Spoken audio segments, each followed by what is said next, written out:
MJ Fievre. So excited to get to know her. She is the author of The Badass Black Girl and so much more. So I just want to start off by getting to know you first. Let's talk about your background. You're currently in Florida right now, but where did you grow up? I grew up in Haiti, Port-au-Prince, Haiti, and I moved to the US when I was 21. I was a teacher for many, many years. Then I decided that I wanted to become a professional writer. I had been writing for most of my life, but I guess I didn't have anything, um, any kind of paperwork to show that I was actually trained to, and that would allow me to talk about writing strategically as opposed to just through experience, right? So I got a degree in creative writing. I became a After you were a teacher, yes, you put yes, yourself back in school and exactly. decided that's what you wanted to do. Wow, that's incredible. Yeah, and I decided that I wanted to make writing the center of my life. So I teach writing, I write, I do editing. Everything I do in life has to do with writing. And that's how I always visualize my life. I just wanted to be very close to the writing world, and I'm part of it now. So that's really exciting. Is that what you were doing, like, when you were younger? Were you always writing stories? Were you reading a lot of books? Like, what drew you to that when you were younger? I've always been an avid reader. I was really young when I discovered the joys of storytelling. Coming from Haiti, I was surrounded by stories. So the Caribbean is rich in storytelling. The storytelling tradition there goes back way back when. So stories were always around me, and my parents were really creative. I say were because my dad passed. My mom is still alive, but there is this interaction between them that is no longer happening, right? Where they we always had family dinner every day. There was no exception. And they would tell us about their days. And it sounded like a bunch of stories. The way they expressed themselves, the way they talked about the simplest things, it all became so vivid and really carried my imagination away. So I was surrounded by storytelling in the traditional sense, all the stories from the Caribbean with mystical creatures and things going bump in the night, but also stories as told by my parents who had this special way of seeing life. So I always knew that I wanted to write my own stories. I wanted to be able to tell my own stories. So I found myself reading a lot and eventually writing a lot. At first, it was all fiction, adventure stories with beastly creatures and a little bit of horror here and there. But then as I became older and I found myself interested in being a teacher as well, I realized that a lot of the books I was reading did not necessarily include Black characters, or the audience was not Black. And one of I read everything really, fiction, nonfiction. I read a lot of empowering books because I just wanted to be well rounded. And I could never find myself on those pages. Those books were great. I mean, they taught you how to set goals and how to become a well-rounded person, but they never address things like, how do you deal with a racist environment, for instance? How do you deal with a world that refuses to acknowledge that you're as smart, as um, valuable than your counterparts were of a different race? So it became important to me after I became a teacher, after talking to my students, to their parents, and kind of realizing that they're going through the same stuff that I've gone through as a kid. And that was like years and years before. So the realities were still the same. I decided to write empowering books just for Black kids. So whether we're talking about the Badass Black Girl book series for Black girls, or raising confident Black kids for parents, I wanted to put the tools out there so that people would not go through what I've gone through, which was being completely lost and trying to find yourself as a Black person in the world. So, It's so crazy to me that like it's 2020 and we're slowly getting out of that problem of books that like relate to us, because I feel the same way. When I was younger, I was reading a lot of like inspiring books, Chicken Soup for the Teenage Soul and things like that. But again, it never felt like I felt the inspiration, but I didn't know if they were necessarily talking about me and what I went through as like the daughter of an immigrant, a first generation Filipino woman, with all these toxic things happening around me. So I love how you saw that and then also took like your teaching background and then basically made your way to where you are today. Like that's incredible. I always love to hear when an author like you guys grew up inspired by stories and things like that. Like what was one of your favorite stories to hear, whether it's from like your family or like a book that you read? And then second part to that question is like, what was the one book or story that kind of like really changed your direction? so one story that always stayed with me was actually a story told to me by my uncle. He's convinced that it really happened. And he told me that when he was young, he lived in a village and he went to just partying with some friends. And when he had to go home, he had to walk through the woods to get home because it's a small village in Haiti. And he started being followed by two dogs. They were just following him, not being aggressive or anything. And he keeps turning around, and two dogs became four, then six.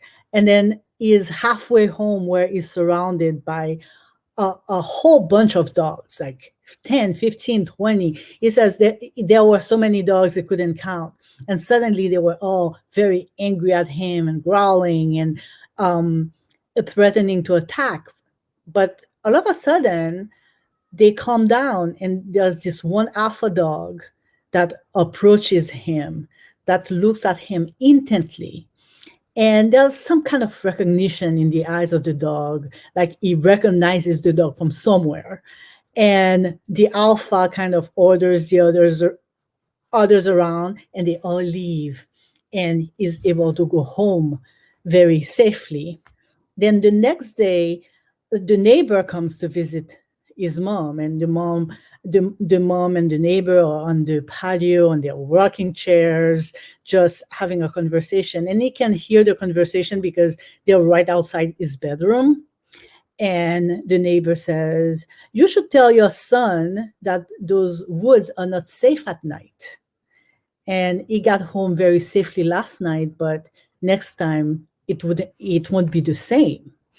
And he goes out to figure out what are they talking about.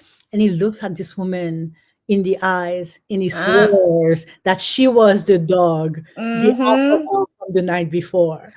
And there's nothing that will convince him otherwise. It's like, it was her. I know, I felt it. It's just a sensation that you will never understand. And he told me that story the first time when I was a kid. And he told it to me again a few years ago. And the story doesn't change. All the details are the same. So it feels really real when he says it. And I can say that it's one of those stories that really grabbed me, particularly as a kid. Now, when you think about the story, I mean, unless it's written and or you hear it directly from him, it doesn't sound like much, really. But when he said it, it was there.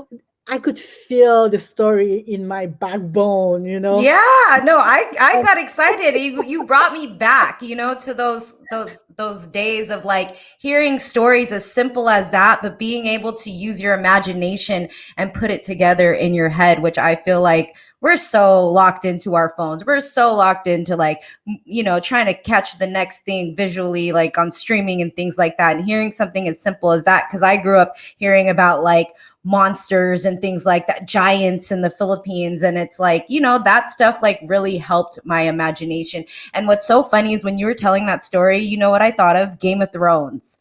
when Arya met. I don't. Do you watch Game of Thrones? Oh my God, I'm so embarrassed. I've never watched Game Oh, of Thrones. don't even be embarrassed because yeah, no, I was really late to the party, but there was a scene for all my Game of Thrones people out there when Arya re-met with her wolf. I'm so bad. It's been so long, but they locked eyes and all these wolves were coming for her. It's very similar. All my Game of Thrones people know what I'm talking about. But I love hearing those kinds of stories. Now, I mean, that's what you grew up on, and that's what that's fun, and it gets your imagination going. Have you heard of Lovecraft Country?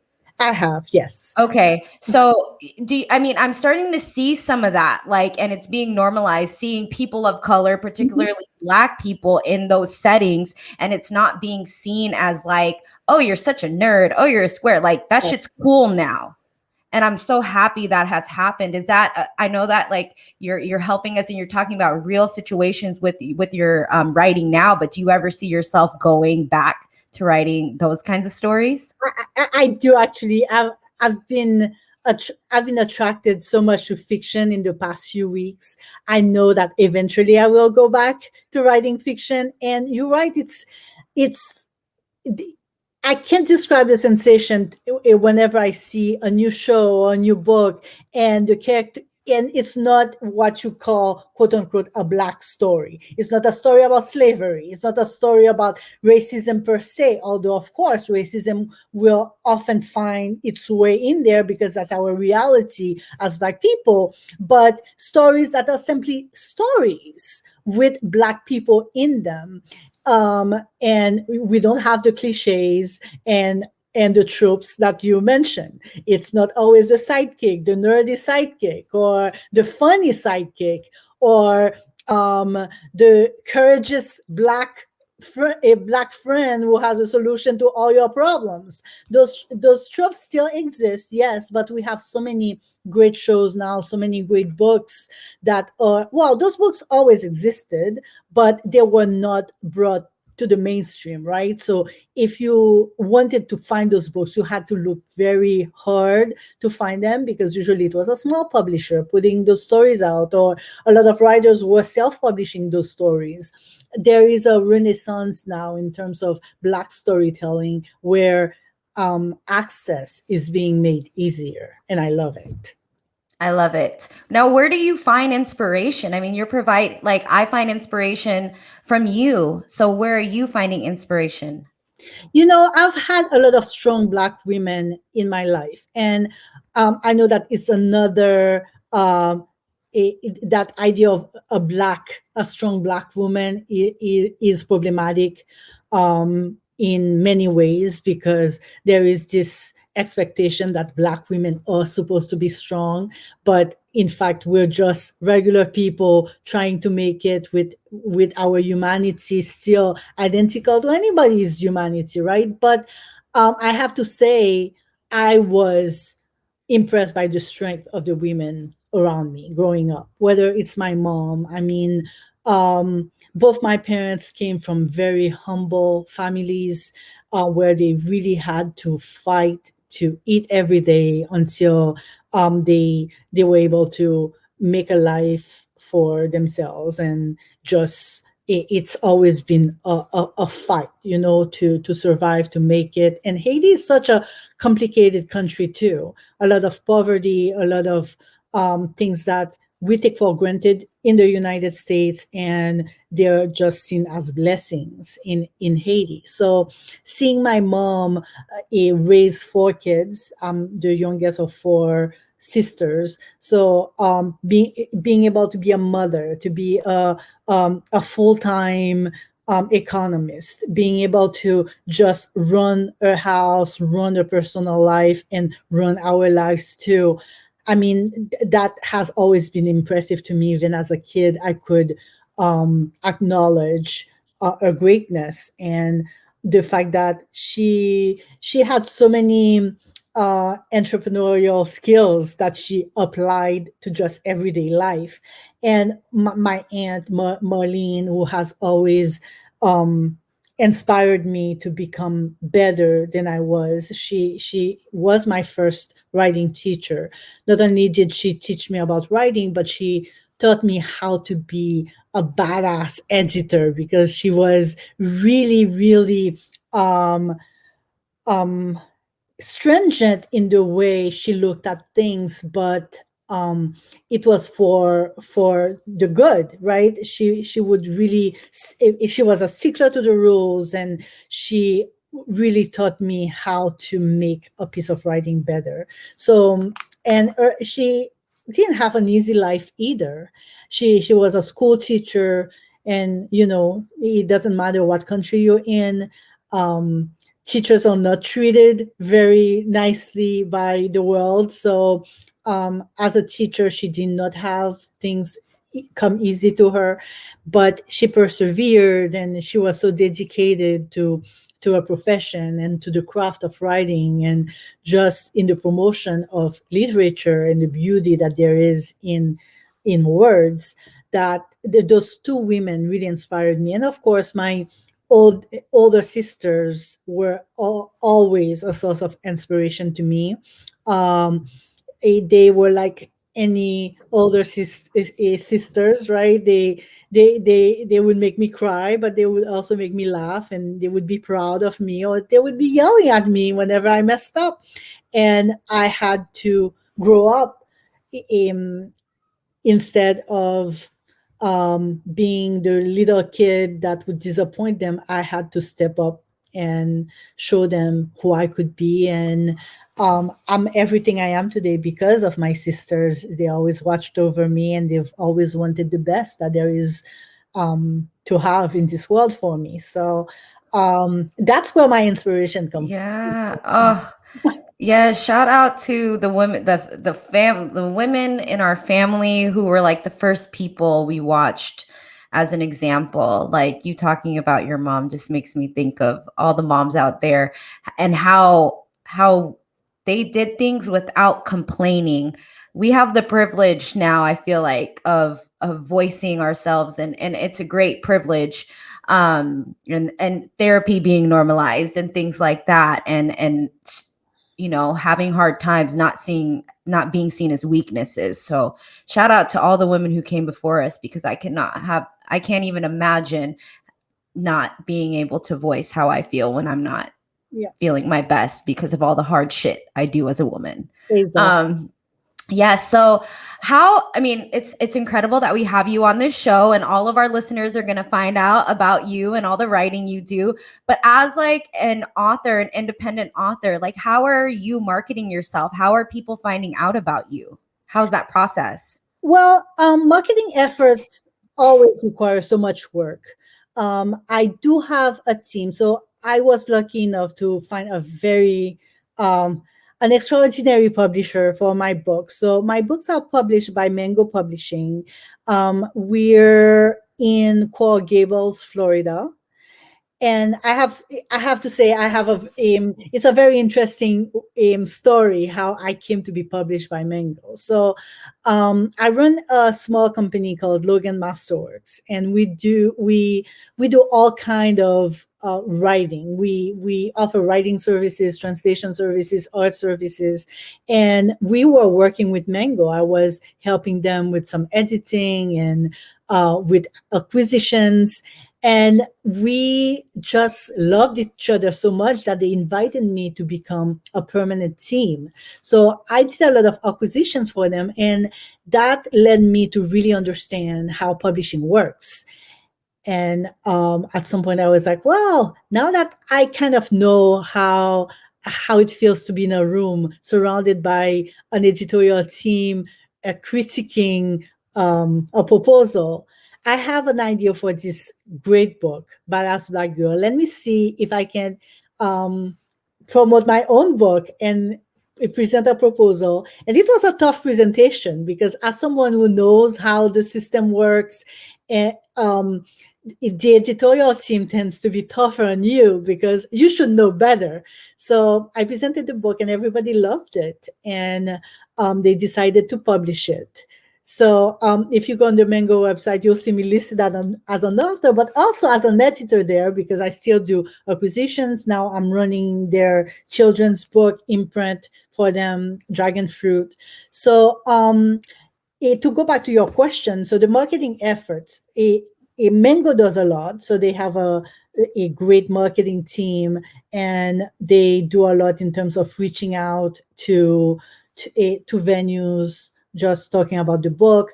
But nowadays, we live in a world where authors have to be very active in promoting their own book, because people are not interested in what the publicist has to say. They want to be able to find the author online on their Instagram, their Facebook, or whatever. TikTok is big right now, and of course Yes, Clubhouse. it is. So they want to see that whatever you're writing about is a real part of your life. If Yeah. you're about plants, you better have an Instagram about plants. Yes, you better. Yeah, it's like they want authenticity, right? So I've always been a teacher. I've always been invited to talk to groups of kids about being a writer, just talking about my journey and how I went from um, just coming from Haiti and finding myself as a writer. So um I continue doing this, and it's just about being authentic. So reaching out Yeah. to people that understand your mission, that understand why you're doing what you do. So there's definitely a lot of emails and reaching out to people on social media. There's a lot of making sure that if you do get invited to a podcast, that you show up and that you're full of energy, because nobody wants your tired ass on that podcast, right? So, um, in addition to everything they do at Mango with SEO, that's become very, very big. Mango is mostly known for analytics, so they know how to help people interested in your book find your book. And on my side, I'm doing a lot of contacting and sending emails and just making sure that people who can help me convey my message, that we as Black women, as Black girls, we're powerful, we're beautiful, we're determined, we're just extraordinary. And our young kids need to know that. They need to be able to um, ignore whatever the media is saying, whatever the world is telling them in terms of um, Black people being violent, Black people being stupid, Black people being complainers, Black people being this and that. And they just need to focus on finding their center and realizing how extraordinary they are, and use the power that they have inherited from their ancestors, right? All those strong Black men, strong Black women from the past who have been trailblazers for us. Just get that inspiration going, and just make your life as great as it can be. We all came from sacrifice. Yes. MJ, you're gonna make me cry. You're so, so inspiration always moves me. Now this is perfect. You set it right up. What are 3 tips on being a badass? 3 tips. So number one, I would say you have to know yourself. And I know it sounds weird to say that, because we're with ourselves 24/7, but it's about spending quality time with yourself and finding out what you stand for. What is your mission? Why are you here? What do you like? What do you dislike? What are you willing to do? What are you not willing to do ever? So, getting to know yourself, getting to really know what makes you tick, what makes you happy. That's number one. Number two is being very careful who you let in your inner circle. And sometimes it's difficult to kind of step away from certain people, because they might be part of your family, for instance, but they might bring the kind of negativity that you don't need right now. So it's about really recognizing those people who are lifting you up. And by lifting up, I'm not talking about those people lying to you because they want something from you, and they make you think that you're the best thing since sliced bread. No, I mean people who really understand that we're all on a journey, and people who care enough about you to encourage you on that journey, right? And sometimes it's difficult to cut toxic people out when they are close people. They might be a sister, they might be a friend, they might be sometimes a parent, but it's something that you have to do for your own good. And the third thing is the power in saying no. And when I say no, sometimes it's not just no to something that is negative. Sometimes it's saying no to something that is good so that you make space for something that is even better. And as an example, if you are a writer or a creative in any way, and you're trying to create your art, you're trying to finish your book, you might be tempted to say yes to writing projects that have nothing to do with your ultimate goal as a writer. And all this is going to take away from time you could have dedicated to that script, to that book, to that one project that you really feel attracted to. You know that's the one that's going to make you succeed as a writer, that's going to bring you the kind of attention you need so that you can move your career further. So you have to say no to those good things that might be paid opportunities to focus on that one thing that will make you shine, that will really make a difference in your life. Oh, those are so great. I loved those, all of those. Yes, I feel like I'm slowly becoming a badass because I'm following those things. So You are a badass. thank you, MJ. Well, what's coming up next? Well, the next book from the series, from the Badass Black Girl series, is coming out. So we have Badass Black Girl, the seminal book, the very first one in the series. It's been out for a year now, still going strong. Um, Empowered Black Girl came out earlier this year. That was the second one in the series, and the next one, Resilient Black Girl, is coming out this fall. So I'm really looking forward to talk about it a little bit more when it's out. It's all the books in the series are empowerment books. They all aim at just making your life better, making you empowering you with the tools that you need so that you can make dramatic changes or small changes that will allow you to be the best that you can be. You'll have to reach back out to us when that book is ready so we can have you back on and you can tell us more stories because I want to hear some more stories. Absolutely. Yes. Well, where can people keep up with you and follow you? Well, my website is badassblackgirl.com. I'm also on social media. I'm on Instagram mostly with Badass Black Girl Books. I'm on Facebook as Happy Okay. And I'm on Twitter as MJ Fievre.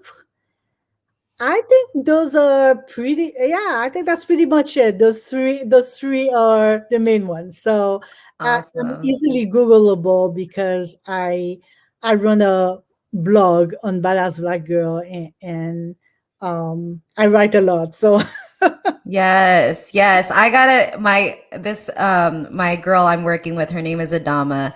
She is all about being a badass. So I'm really excited for her to hear this episode. I know she's gonna love it. So um, yes, thank you so much, MJ. It was so great talking with you. I feel so full today. So thank you so much. You thank guys you. make sure to rate, review, subscribe to us on Apple Podcasts, Spotify, SoundCloud. Subscribe to us on YouTube as well so you can watch us instead of just listening now if that's your thing. Sign up for our Glow Gang Spotlight if you want to have a feature with us, and sign up for our email for exclusive discounts. Thank you again, MJ. It was so great chatting with you. You Thank you. guys, You're a real yes, blessing. Talk to you yes. soon. Naomi, we miss you. All right, you guys, happy Women's History Month. It's still going on. You guys have a great day. Thank you.